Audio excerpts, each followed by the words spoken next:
एक मित्र ने कमेंट करके पूछा है ऑल इन वन जी ने कि एक साधक को, नए साधक को साधना कहाँ से व कैसे शुरू करनी चाहिए। तो उनका प्रश्न सही है। साधना तो अपनी स्थिति, अक्षमता व परिस्थिति के एक तरह से हिसाब से शुरू करनी चाहिए। और इस सब का क्या अर्थ है? इसका सीधा सा अर्थ है कि आप अभी कितना समझ सकते हैं, कितना कर सकते हैं। अचानक से दूसरों की देखा-देखी कहीं से कोई बड़ा स्टेप ना लें या बड़ी ऐसी साधनाएं ना करें जिनका आपको कोई लाभ नहीं होगा, ना आप समझ पाएंगे। और इसमें अच्छा एक तरह से ये रहता है कि किसी अनुभवी मित्र की कोई सहायता लें, मार्गदर्शन लें थोड़ा, तो ठीक रहता है। उससे आपकी काफ़ी समय बच जाएगा और काफ़ी शक्ति भी बच जाएगी, और गलत दिशा में दूर तक जाने से भी एक तरह से बच जाओगे। वरना फिर वापस आना बहुत कठिन हो जाता है। लोग गलत विधियों पर दूर तक चले जाते हैं, फिर वो कई कारणों से वहीं जम जाते हैं। अपना अहंकार भी होता है, वापस आना भी मुश्किल होता है। तो ये सारी चीज़ें शुरू में सोच समझ कर ही कोई चीज़ शुरू करनी चाहिए। और सच में हमारे पास दो ही साधन है या कहो स्थितियाँ होती हैं। पहली तो एक शरीर के तल से शुरू करना, जिसका कि फिर धीरे धीरे मन पर प्रभाव आना शुरू हो ही जाता है, और 3 माह में काफ़ी प्रभाव आ जाता है। फिर उसके बाद आगे के चरण कहो या दूसरे स्टेप की विधियाँ शुरू करनी चाहिए जो और आगे से ले जाएं हमें। और असली बात तो ये कि हमें मन को ही एक तरह से रीप्रोग्रामिंग करना है, पूरा माइंड सेट ही बदलना है। ये सब धीरे धीरे ही होता है, पहले सक्रिय फिर निष्क्रिय, और फिर ऐसे ही बदलते बदलते अंत तक जब हम चीज़ें समझते चले जाते हैं, मन के बारे में समझ जाते हैं, उसके मैकेनिज्म को समझ जाते हैं, सूक्ष्म चीज़ों को समझ जाते हैं, फिर धीरे धीरे एक दिन हमें समझ में आता है और फिर मन से पार जानने में हमें एक तरह से सुविधा होती है, स्वयं में स्थित होने में। और ये जो सक्रिय विधाएं इस मामले में ओशो की, सदगुरु ओशो की सर्वश्रेष्ठ होती हैं। इनसे अच्छी कोई सक्रिय विद्या नहीं है, क्योंकि ये सब तरह के अनुभव कराते हैं। ध्यान का भी, ऊर्जा के संरक्षण का भी, ऊर्जा बढ़ाने की भी, सारी ही चीज़ें में सब कुछ इस तरह से मिक्स होता है। लेकिन इसके साथ भी हमें एक ध्यान रखना चाहिए, जो मैं अक्सर देखता हूँ मित्रों में, कि इनका भी एडिक्शन हो जाता है। सक्रिय विधियों का भी लोग वर्षों से कर रहे हैं, बहुत बहुत समय से कर रहे हैं, आगे से रखते ही नहीं, क्योंकि उनको इसमें बड़ा अच्छा लगता है। और मन को तो एक तरह से रटी रटाई चीज़ें रोज़ रोज़ वही होने वाली एक तरह से को वो पसंद है, क्योंकि उसका एडिक्शन हो जाता है।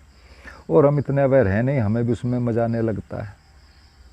ये तो उसके मन के अंदर की बात है कि उसे एक तरह से चेतना के विपरीत एक ताकत ये होती है एडिक्शन, और ये कभी चाहता भी नहीं।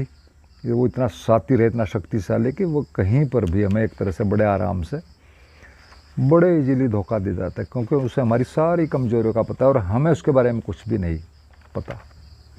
ये एक पक्का सूत्र है कि आपके बारे में दुनिया में यदि किसी को सबसे ज़्यादा पता है तो वो है आपका मन, और आपको यदि किसी चीज़ के बारे में सबसे ज़्यादा कम पता है तो वो भी आपका मन है। और उसका एक ही काम है कि घुमा फिरा कर हमारे ऊपर एक तरह से अपना नियंत्रण बनाए रखे, यानी हमें अपने हाथ में रखे, जैसे चाहे चलाए। और सभी विद्या अक्सर जो बाहर से शुरू होती हैं, मोटी मोटी बातें हैं जो कि अधिकतम होती ही हैं, बाहर से ही शुरू होती हैं सारी, वो कभी भी मन पर कोई अस्थायी प्रभाव नहीं बना सकती। वो बड़ा मुश्किल है। कोई रेयर हो जाए वो एक अलग बात है, वो बस एक आदत बनकर रह जाती हैं, जैसे और चीज़ों की आदतें बन जाती हैं जीवन में। उनको करो तो अच्छा लगता है, लेकिन मिलता मिलाता कुछ है नहीं, और ना करो तो फिर खाली खाली सा भी लगता है, बेचैनी सी भी महसूस होती है। एक तरह से एडिक्शन है। बहुत लोगों को मैंने देखा है, मैंने खुद भी ये चीज़ें की हैं। हालांकि शुरू में सब कुछ शुरू तो बाहर से करना पड़ेगा, मजबूरी है, क्योंकि हम वहीं पर हैं, बाहर के जगत में हमारा माइंड सेट बना हुआ, सारी चीज़ें वहीं हैं, बाहर ही होती हैं। अंदर का तो पता भी नहीं होता शुरू में अंदर भी कुछ है क्या। तो सामान्यतः एक तरह से इन पर शुरू करना पड़ता है, लेकिन इनसे अंत तक जाने की जो संभावना है एक तरह से बहुत ही कम होती है। सही है कि थोड़ा चलें, आगे चलें, फिर आगे की दूसरी विधा ले जो और वहाँ से आगे विकसित करें। यही सर्वश्रेष्ठ विधि होती है। दूसरा एक तरीका होता है कहो या संभावना होती है जो हम वही कर सकते हैं कि वो सीधा ही हम अपने मन पर काम करें।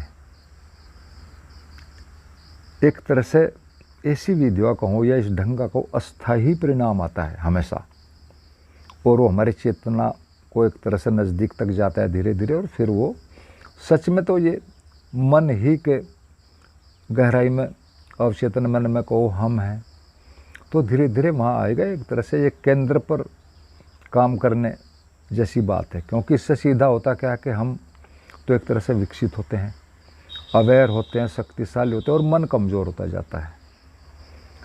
और ध्यान या साधना सच में देखें तो कोई मनोरंजन तो है नहीं, बल्कि तो पूरी तरह मन का एक तरह से मनोभंजन है। मनोरंजन नहीं, मनोभंजन है। एक तरह से मन को, पुराने सिस्टम को एक तरह से तहस नहस कर देना है बुद्धिमत्तापूर्वक, होशपूर्वक, ताकि कोई दुष्परिणाम भी ना आए शरीर पर। तो ये सारी चीज़ें नए माइंड सेट की हैं, और इससे धीरे धीरे जितने हम विकसित होते जाएंगे, मन जो है फिर हमारे आदेशों का एक तरह से पालन करना शुरू कर देगा।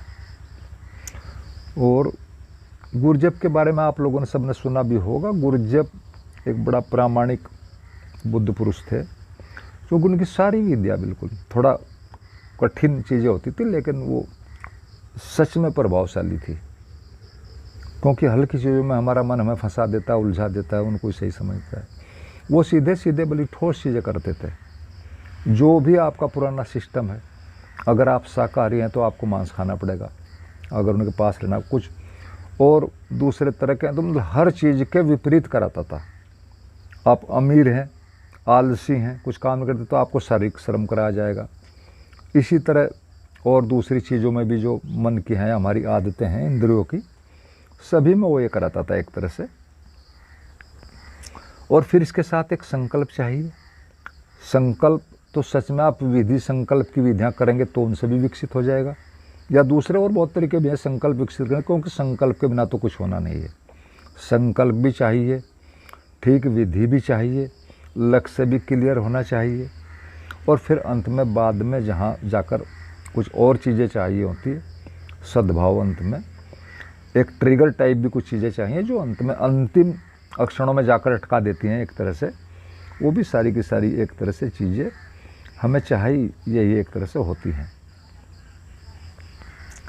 तो बात तो यही एक तरह से साफ है कि भाई मन से भी शुरू कर सकते हो, ये तो दी बेस्ट है।